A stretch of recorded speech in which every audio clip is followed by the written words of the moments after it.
Thanks for joining us for CBN News Today. I'm Charlene Aaron. And I'm Ephraim Graham. The director of the Centers for Disease Control and Prevention will brief President Obama on the Ebola situation in the U.S. Meanwhile, one man stricken with the disease is fighting for his life. Adil Hurd has this story. The condition of a Liberian man in Texas is worsening.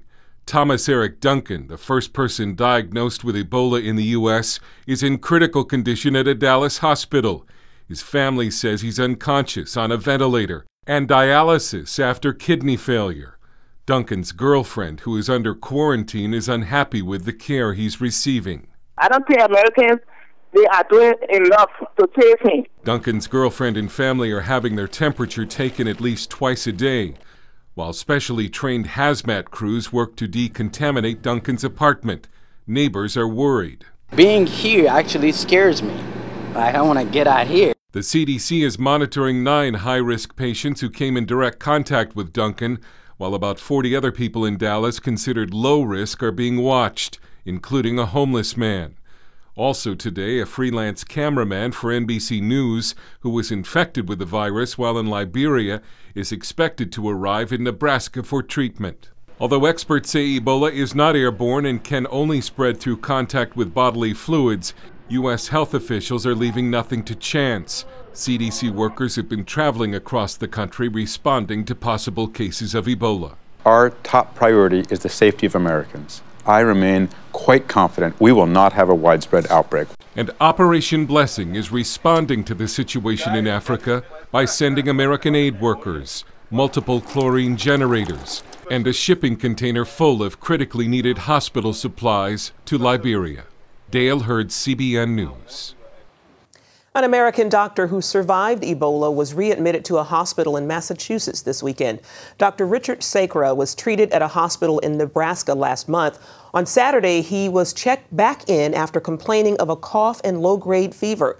Doctors say his symptoms were not related to the Ebola virus he contracted in Liberia while working as a missionary. Still, Sacra remains in isolation as a precaution. He is one of 4 Americans who have been brought to the U.S. after being infected with Ebola since the outbreak began in West Africa. Another is expected to arrive today. We're learning of more criticism of the president's performance from his former defense secretary, Leon Panetta. We already told you Panetta said it was a mistake the White House didn't make a deal with Iraq's leadership in 2011 to keep U.S. troops in that country. But Panetta also writes in his new book, Worthy Fights, the Obama administration rejected the advice he and former Secretary of State Hillary Clinton gave to begin arming Syrian rebels in 2012. He goes on to criticize the president for failing to order military action after Syria used toxic chemicals against its own people. Republican Senator Kelly Ayotte says Panetta's criticisms are fueling concerns President Obama might not finish the fight against ISIS. Speaking on Fox News Sunday, she said she fears that the president will turn his attention from ISIS threat once the midterm elections are over. And I think what we have here, Chris, is a problem where the president's foreign policy is being trapped by his campaign rhetoric. And I'm very fearful that as we look at the current military strategy, that it is surrounding the November elections and that he won't have the resolve to follow through with what needs to be done in a sustained effort to destroy ISIS. And we are about to repeat the same thing with regard to Afghanistan, which Secretary Panetta also mentions in his book as well. Panetta wrote that he publicly advocated for training and security for Iraq's military and stressed that Iraq's stability was not only Iraq's interest, but America's as well. Israeli Prime Minister Benjamin Netanyahu says ISIS is not the only imminent threat the world should be watching. He says the U.S. and its allies must keep an eye on Iran, which poses an even bigger threat. But if you think ISIS is dangerous and should be defeated, as I do, and I completely support President Obama's effort and leadership in this regard, then think how much more dangerous Iran is. Iran doesn't have 2 million petrodollars a day. It has 100 million petrodollars a day. And it's working on obtaining nuclear weapons. And that would be, I think, a pivot of history. I think it would endanger the future of our common civilization. So that should be defeated, and that should be prevented. American evangelicals showed their support for Israel this weekend. Former presidential candidate Mike Huckabee and the group Concerned Women for America joined forces to sponsor the Stand with Israel rally on Capitol Hill. Paul Strand brings us that story. The president of Concerned Women for America explained this rally was birthed when she was in Israel and realized why it's important to support Israel today as it faces enemies who want to wipe it out. She asked herself then if she would have supported Jews during World War II when they also faced the threat of extinction. If I had been alive during the Holocaust, what would I have done? Would I have been one of those people, one of those Christians who just turned away and turned a blind eye to the evil that was right before me? Showing support for Israel isn't just taking an altruistic stand, because those here were quick to point out that the enemies who would destroy Israel first are completely ready and dedicated to turning around and destroying America next. Former Republican presidential candidate Mike Huckabee said he believes God will save Israel from destruction. But ISIS, Hezbollah, Hamas, and Iran still want to destroy it, and he warns they wouldn't stop there. You honestly think that if they were to achieve that they would say, well, that's it, we're done? Israel isn't the ultimate target, we are. CBN's terrorism analyst Eric Stakelbeck agreed, pointing out that Iran will have intercontinental ballistic missiles by 2015, and it could use those missiles to target America. Israel is the little Satan, a bump on the road to the great Satan. Us, their words, not mine. Concerned Women for America wanted to show there are also many young concerned women for Israel. Among them, Raquel Minka, a young Baltimore Jew who, when she heard there'd be an anti-Israel protest in her neighborhood, threw together a counter-rally with hundreds more participants. To her, this is personal. My grandparents are Holocaust survivors. They fought the fight. My dad is a wounded IDF veteran. He fought the fight. And now I'm doing the same. Leading conservative writer Bill Kristol says America has to take a stand in the Middle East and fight. We know what a world without an Israel and with an America that's weak and withdrawn looks like. And that's the world of 1939 or so, 75 years ago. And that's a war that leads to a world war, and that's a war that leads to a Holocaust. Paul Strand, CBN News, Capitol Hill. Sunday, hundreds gathered in Jerusalem and millions more around the world to pray for the peace of Jerusalem. The 13th annual Day of Prayer for the Peace of Jerusalem brought both Jews and Christians together to pray in what has grown into a worldwide event. God TV broadcast the prayer meeting to 190 nations. We're here today because Jerusalem is really a city like no other. And people often don't understand that what happens in and around this city impacts the nations of the world. Everyone who is concerned with the future of our planet needs to be concerned with what happens in Jerusalem and with praying for the peace of Jerusalem, which is the key to peace for all the nations. Thousands of churches around the world also participated in the prayer meeting that encourages people to follow the command of Psalm 122:6. Pray for the peace of Jerusalem. May they that love you prosper. Coming up, newly released documents suggest a huge breakdown in the war on terror. Was it a failure of communication or something more?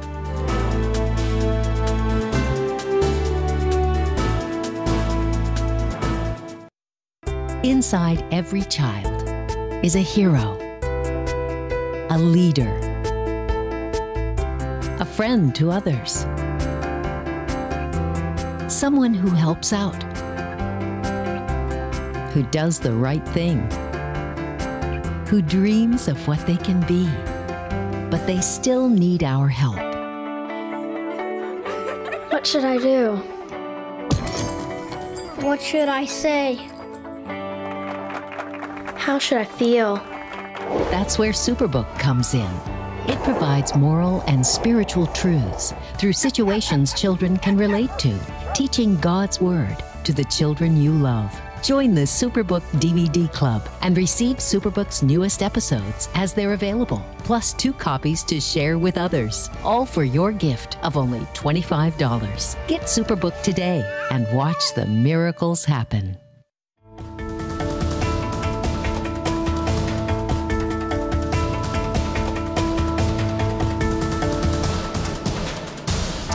The head of the FBI says the Khorasan group could still carry out a terrorist attack against the U.S. The Obama administration claimed it disrupted a major plot against U.S. airliners when it destroyed the group's headquarters in Syria. FBI Director James Comey told CBS's 60 Minutes Khorasan may still be planning an attack. Khorasan was working and may still be working on an effort to attack the United States or our allies and looking to do it very, very soon, Comey said. Given our visibility, we know they're serious people bent on destruction, and so we have to act as if it's coming tomorrow. The Khorasan group is part of al-Nusra, which is a Syrian offshoot of al-Qaeda. Al-Nusra is known for its bomb-making capabilities and for seeking international targets. Recently released internal documents from the Federal Bureau of Investigation show there may have been more breakdowns and a rift among agencies protecting the nation from terror. Judicial Watch obtained the documents under a Freedom of Information Act lawsuit against the FBI. CBN's Mark Martin asked Judicial Watch President Tom Fitton about the revelations in these documents. First of all, Tom, explain what led your organization to request this information.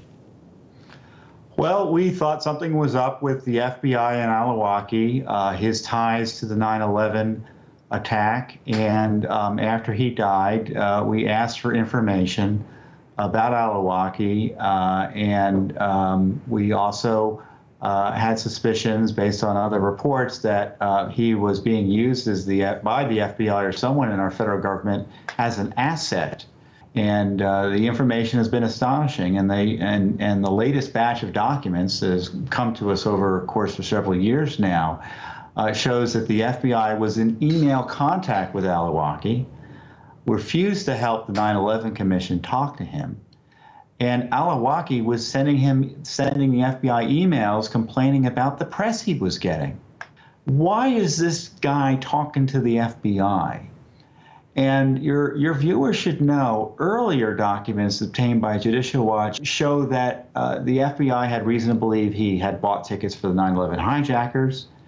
The published report of the 9/11 Commission shows that he was a spiritual advisor to 3 of the hijackers, and they had odd contacts with them, both in San Diego and in Virginia. And also, there was a warrant for his arrest that was pulled as he entered the country and allowed him to enter the country and leave again.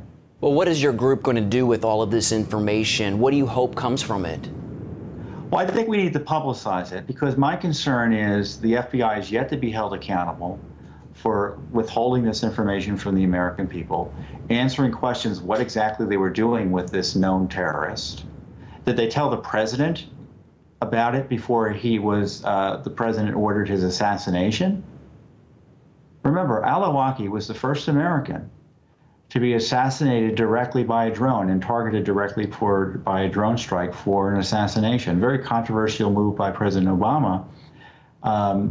There's no doubt he was an al-Qaeda leader, and he was a threat and responsible for murders, inciting and directing conspiracies to kill people.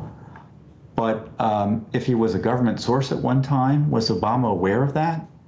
You know, frankly, I'm not a big fan of President Obama, but I don't think he would have authorized the strike if he knew what Al-Awlaki's relationship was to the United States government at one time. These are questions that deserve serious answers, because Al-Awlaki is in many ways the godfather of ISIS, in the sense that ISIS took his techniques of internet radicalizing, using the internet to advance the jihad, and have run with them. And as I said, he's, because of his ability to communicate in English, is a terrible, terrible threat to the United States, even after he's been killed, because his writings and exhortations survive on the internet. All right, very disturbing information. Judicial Watch President Tom Fitton, thanks for your time today, sir. You're welcome, Mark. And you know, your viewers should go to the internet site judicialwatch.org and look at the materials. It's going to shock a lot of people. Up next, are you feeling a little groggy today? Did you have trouble waking up? Well, you might want to watch out, because losing sleep is doing more to your body than just making you tired. We'll explain more as we premiere our new series on protecting your health.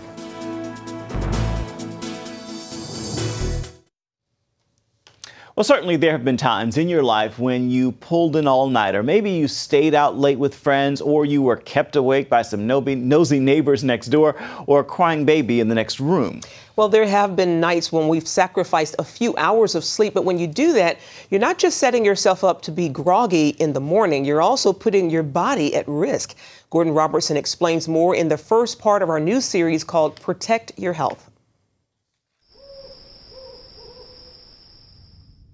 We've all heard about the importance of getting a good night's sleep. Yet 4 out of 10 people get only 6 hours of sleep or less a night. That doesn't just leave them feeling tired the next day, it's also weakening their immune systems. Simply put, when we sleep, our bodies repair and restore themselves. Without enough sleep, we become targets for all kinds of sickness. When individuals are getting less than, let's say, 5 to 6 hours of sleep, it's been found that your pro-inflammatory markers in your blood, so these cytokines that are communicating between different cells, they are elevated. And when some of these pro-inflammatory markers are elevated, you're at a higher risk of developing ultimately other issues. Like trouble fighting off colds and flu. To prove this point, researchers studied 2 groups of men. One group slept 4 hours a night, and the other slept 8. After 1 week, they compared the blood samples from each group. The men who slept 8 hours a night had twice the flu-fighting antibodies. In other studies, scientists discovered that when we're sleep deprived, our T-cell numbers go down. You need T cells in your body, absolutely. They're your body's first defense of getting rid of the bugs, germs, bacteria, viruses, fungi, any of those infections that you have. That's your body's first response. It's one thing to choose sleep deprivation because you're working or playing too much. Insomnia is entirely different. It's trying to get a good 8 hours and failing because of trouble falling asleep, or waking up and not being able to get back to sleep. If you struggle with insomnia, you may be tempted to reach for a sleeping pill. But doctors say there's some other things you should try first. Sleeping pills generally have some long-term effects that we're still learning about. There's some, concerns about memory issues that could develop as a result of taking these medicines long-term. And in some instances, they can make the underlying medical condition worse.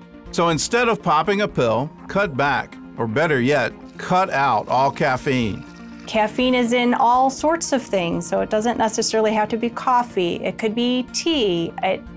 Green tea has caffeine in it, maybe not as much as coffee, but your Monster energy drinks, your 5-hour energies, any of these types of things, they do have caffeine in them. Chocolate.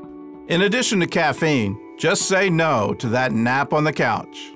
A lot of people think, oh, I didn't sleep well at night, I'm going to take a nap in the afternoon. Well, that's just reducing your body's drive to want to sleep at nighttime. At least an hour before bedtime, dim the lights and stop looking at anything that emits light, like the TV or the computer.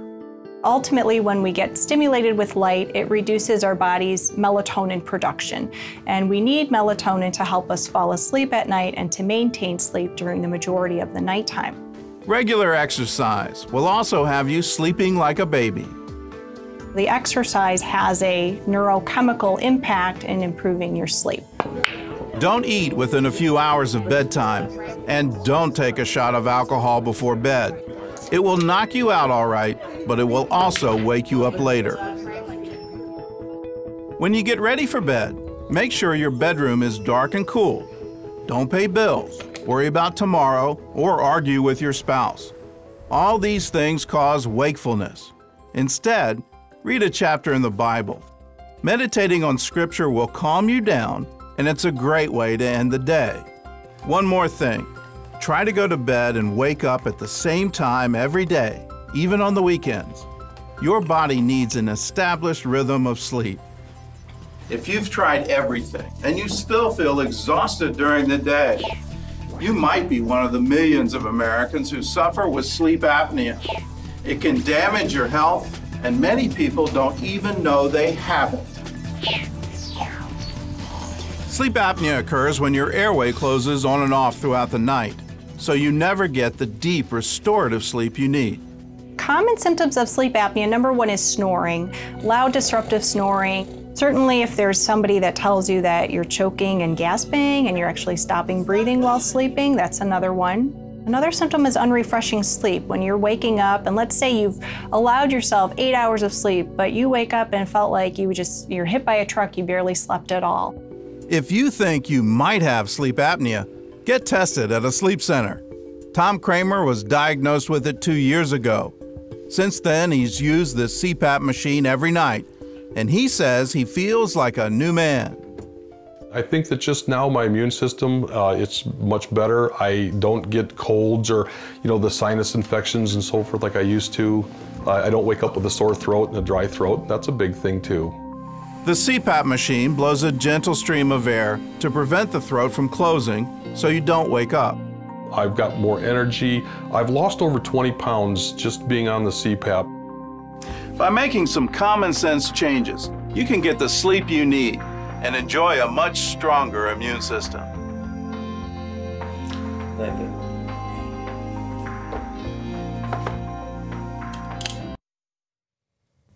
Great advice. Throughout this week, we're going to be showing you more ways that you can protect your health and build a strong immune system. You can watch the Protect Your Health series by going to CBN.com. While you're there, you can also order a free DVD of the series. Stay with us. We're coming right back. Well, finally this hour, Operation Blessing is helping provide safe water for families in Guatemala. That's right. Families in the village of Alotenango only had access to water for 1 hour each week. But before they could fill their containers, the water would run dry, and there was never enough for everyone. Sonia's family had to use their meager income to buy bottled water. Operation Blessing helped the village set up a system to store the available water in catchment tanks, which is then gravity fed to houses in the village. Now Sonia's family and many others have access to enough water to meet their needs. Praise God for that. Beautiful, beautiful. Well, that's it for now on CBN News Today. You can find more of our exclusive coverage of the issues you care most about at cbnnews.com. Take the time to tell us what you think about the stories you've seen here today. You can do it on Facebook or at CBN News on Twitter. Hope you join us again right here next time. Make it a marvelous Monday, everybody.